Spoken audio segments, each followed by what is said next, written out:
A ver, pensemos en esto por un segundo. En el mundo de la banca moderna hay una paradoja, ¿no? ¿Cómo puede ser que los bancos privados se lleven todas las ganancias cuando las cosas van bien, pero cuando todo sale mal, las pérdidas de alguna manera terminan siendo un problema de todos?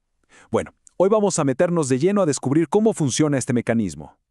Y todo esto arranca con una pregunta que parece simple, pero que es clave. Si existe una forma segura de manejar un banco, una forma, digamos, conservadora, ¿por qué todos, absolutamente todos los bancos, eligen siempre el camino más arriesgado?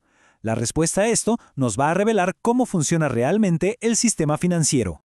Miren, los bancos tienen básicamente dos caminos que pueden tomar. Por un lado está la ruta segura, ¿no? Menos riesgo, activos y deudas con plazos parecidos, poco apalancamiento, la opción tranquila. Pero por otro lado está la vía rápida, la de alto rendimiento, y aquí es donde la cosa se pone interesante. Toman activos a muy largo plazo, pero sus deudas son a cortísimo plazo y se apalancan hasta el tope. Claro, esto puede multiplicar las ganancias de una forma increíble, pero el riesgo de quebrar también se dispara. Y lo loco de todo esto es que sin excepción eligen esta segunda opción, siempre.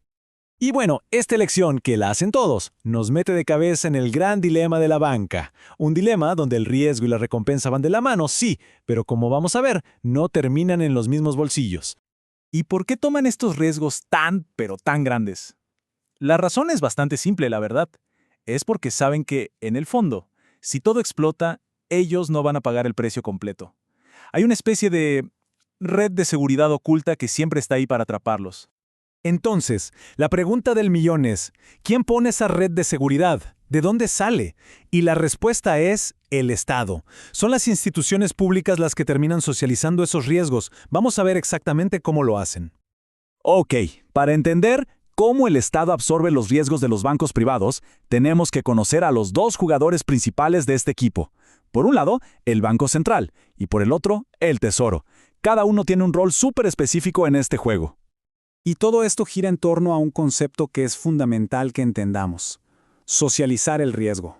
Suena complicado, pero es súper simple. Imaginen que alguien hace una apuesta muy arriesgada. Si gana, se queda con todo el dinero. Pero si pierde, la cuenta no la paga esa persona, sino que se divide entre todos. Eso es exactamente lo que pasa aquí. Es la famosa frase: las ganancias se privatizan, pero las pérdidas, esas se socializan. Bueno, vamos a empezar con el primer acto de este rescate. ¿Qué pasa cuando un banco se queda sin efectivo? Ahí es cuando entra en escena el Banco Central. Para que quede clarísimo, vamos a usar un ejemplo. Vamos a llamarlo el Banco Alfa. Miren el balance del Banco Alfa. Por un lado, en sus activos, tiene una hipoteca a largo plazo que vale, digamos, 1,000. Genial. Pero en sus pasivos tiene depósitos de sus clientes por los mismos 1,000. Y esos depósitos, la gente los puede querer de vuelta ya. Y ahí está el problema, ¿ven? Tiene un activo valioso, sí, pero cero efectivo en la caja para responder. El banco es técnicamente ilíquido. Se quedó sin cash. Y acá es donde ocurre la magia del rescate. El Banco Alfa está en problemas. No puede salir a vender esa hipoteca de un día para otro sin perder un montón de plata. Entonces, ¿qué hace? Toca la puerta del Banco Central. ¿Y el Banco Central qué hace? Pues muy simple, le compra la hipoteca. ¿Y con qué plata? Ah, bueno, con dinero que literalmente crea de la nada. Imprime dinero nuevo en forma de reservas y listo. Entonces, veamos la foto final. El Banco Alfa ahora respira tranquilo. Tiene 1,000 en reservas de efectivo para pagarle a quien sea. Problema resuelto. Para ellos, sí. Pero a cambio, el Banco Central ahora tiene en sus libros esa hipoteca, que es un activo a largo plazo y con riesgo. O sea, el riesgo no se esfumó, para nada. Simplemente cambió de manos. Pasó del balance del banco privado al balance público. Pero, un momento. Si ahora el riesgo lo tiene el Banco Central, ¿quién está asumiendo ese riesgo en realidad? Porque, vamos, el Banco Central no es una entidad abstracta. En teoría nos representa a todos. La respuesta tiene una sola palabra: inflación. Piensen en esto. Para deshacerse de ese dinero nuevo que creó, el Banco Central tendría que vender la hipoteca que compró. Pero, ¿y si la vende con pérdidas? Bueno, ese dinero extra se queda flotando en la economía y hace que el dinero de todos valga un poquito menos. Así, el costo del rescate de un solo banco se reparte entre todos, como una especie de impuesto silencioso que le quita poder de compra a nuestro dinero. Ok, este rescate del Banco Central funciona bien cuando el problema es solo de falta de efectivo momentánea, cuando el activo del banco es bueno. Pero, ¿qué pasa cuando el problema es mucho más grave? ¿Qué pasa si el banco no solo no tiene cash, sino que es insolvente? O sea que sus activos de verdad valen menos de lo que debe. Ahí la cosa se complica. Y es en ese momento, cuando la situación es crítica, que entra en escena nuestro segundo jugador, el Tesoro. Su trabajo es lidiar con la insolvencia, que es un problemón mucho más grande y que necesita una solución, digamos, más contundente. Volvamos a nuestro pobre Banco Alfa. Imaginen que la economía se complica. La gente deja de pagar sus hipotecas. De repente, esos activos que valían 1,000 ahora en el mercado valen solo 600. Pero ojo, el banco todavía le debe 1,000 a la gente que depositó su plata. ¿Hacemos la cuenta? Tiene un agujero de 400. Su patrimonio es negativo. O sea, está quebrado.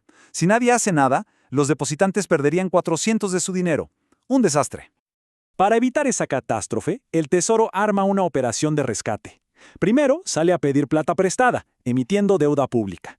Y con ese dinero fresco, va y le compra al Banco Alfa sus activos malos, pero no por su valor real de 600, sino por un precio inflado. Con esa inyección de capital, como por arte de magia, el balance del banco se arregla, el agujero desaparece y los depósitos de la gente están a salvo. Pero de nuevo, seamos claros. Este rescate no es gratis. Ese agujero de 400 no se evaporó por arte de magia. Alguien tiene que pagarlo. Entonces, la pregunta es, ¿quién pone la plata esta vez? La respuesta es nosotros, los contribuyentes. Esa deuda que emitió el Tesoro para el rescate hay que pagarla, y con intereses. ¿Y de dónde sale esa plata? ¿De los impuestos? De los impuestos de hoy y de los del futuro. O sea, la pérdida de un banco privado se convierte en una deuda para todos los ciudadanos. Y con esto, llegamos a la gran consecuencia de todo este sistema. Ya vimos cómo funcionan los rescates, pero ahora tenemos que preguntarnos, ¿qué efecto tiene todo esto en cómo se comportan los bancos en el día a día? Hay una frase que lo resume a la perfección. El sistema está diseñado para que los bancos puedan buscar las ganancias más altas posibles con la tranquilidad de saber que si la apuesta sale bien, los beneficios son 100% para ellos.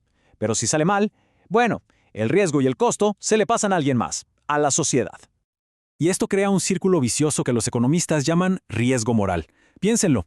Paso 1. Un banco toma un riesgo gigante para ganar más. Paso 2. Si le va bien, se queda con toda la ganancia. Fiesta. Paso 3. Pero si le va mal, no hay problema. El Estado aparece al rescate. Paso 4. Las pérdidas se reparten entre todos, ya sea con inflación o con más impuestos. Y aquí viene lo peor, el paso 5. Como el banco sabe que siempre lo van a rescatar, ¿qué incentivo tiene para la próxima? Pues tomar todavía más riesgos, y el ciclo vuelve a empezar. Y todo esto nos deja con una pregunta final, una pregunta bastante incómoda. Si los rescates del Estado son, en el fondo, la causa que incentiva a los bancos a tomar riesgos cada vez más grandes, ¿realmente alcanza con poner más reglas y más regulaciones para controlarlos o el problema es más profundo? ¿Será que lo que hay que repensar es el sistema de rescates en sí mismo? Una pregunta clave, sin duda, para el futuro de la economía.